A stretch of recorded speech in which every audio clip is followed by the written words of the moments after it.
আসসালামু আলাইকুম। আশা করছি যে যেখান থেকে দেখছেন অনেক অনেক ভালো আছেন, সুস্থ আছেন।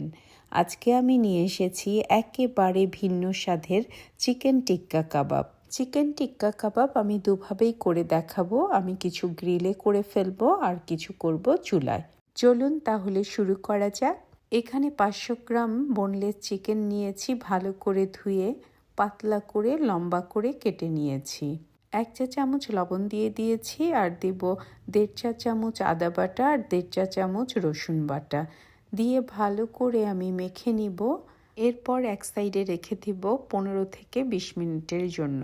যারা একটু বেশি ঝাল ঝাল খেতে চান এই চিকেন টিক্কা কাবাব, তারা এখানে 1 চা চামচ গোলমরিচের গুঁড়া ব্যবহার করবেন আর বাটারের বদলে সরিষার তেল ব্যবহার করবেন।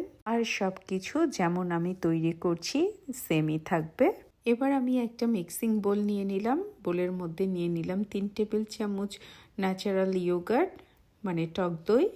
ইয়োগার্টের মধ্যে দিয়ে দিব 1/2 চা চামচ জয়ফল গুঁড়া, দিয়ে দিব 1.5 চা চামচ লাল মরিচের গুঁড়া। আপনারা আপনাদের স্বাদ মতো একটু বেশি অথবা কম দিতে পারেন।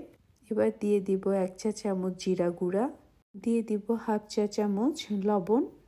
আমি এখানে 1/2 চা চামচ হলুদ ব্যবহার করছি। আপনারা চাইলে স্কিপ করতে পারেন, হলুদের বদলে ফুড কালারও ব্যবহার করতে পারেন।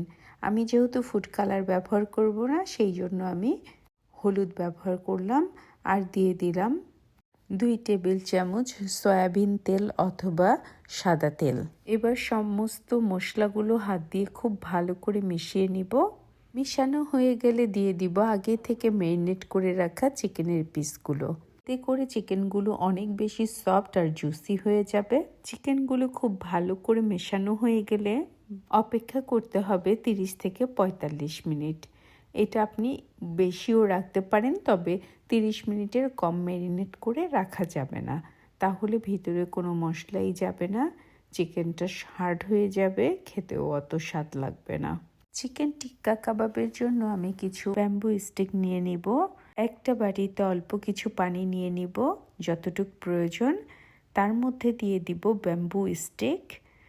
15 থেকে 20 মিনিট আমি ভিজিয়ে রাখবো। এতে করে যখন আমি গ্রিল করার জন্য গ্রিলে দিব, স্টিকগুলো পুড়ে যাবে না। 15-20 মিনিট পরে ব্যাম্বু স্টিকগুলো উঠিয়ে নিয়ে আমি ঝরিয়ে নিব। এরপরে ম্যারিনেট করে রাখা চিকেন পিসগুলো একটা একটা করে গেঁথে নিব ব্যাম্বু স্টিকে। আমি খুব সহজভাবে কয়টা দেখিয়ে দিচ্ছি। খুব ইজিভাবে এগুলো ঢুকে যাবে, কারণ আমি বেশ কিছুক্ষণ সময় ম্যারিনেট করে রেখেছিলাম, যার জন্য চিকেনের পিসগুলো আরও বেশি নরম হয়ে গেছে। খুব সহজভাবেই স্টিকের মধ্যে ঢুকে যাচ্ছে। আমি একে একে সবগুলো চিকেন ব্যাম্বু স্টিকে গেঁথে নিব আর কিছু রেখে দিব স্টিক ছাড়া। এই চিকেন টিক্কা কাবাবটা আমরা ঘরে থাকা মশলা দিয়েই খুব অল্প সময়েই তৈরি করে ফেলতে পারি। অল্প কিছু উপকরণ দিয়ে অসাধারণ স্বাদের চিকেন টিক্কা কাবাব আমরা বাড়িতেই বানিয়ে ফেলতে পারি। খুব সুন্দরভাবে ভাজ ভাজ হয়ে চিকেনটা গেঁথে যাচ্ছে স্টিকে। আমার সমস্ত চিকেনের পিসগুলো স্টিকে গাঁথা হয়ে গেছে। এবার আমি গ্রিলের ট্রেতে একটা ফয়েল পেপার বিছিয়ে নিয়েছি। তার উপরে আমি দিয়ে দিচ্ছি একে একে চিকেন টিক্কা কাবাবগুলো। এক ট্রেতে আমি 15টা চিকেন টিক্কা কাবাব বিছিয়ে দিয়েছি। গ্রিলটা প্রিহিট করে নিয়েছি 160 ডিগ্রি সেলসিয়াসে 15 মিনিটের জন্য।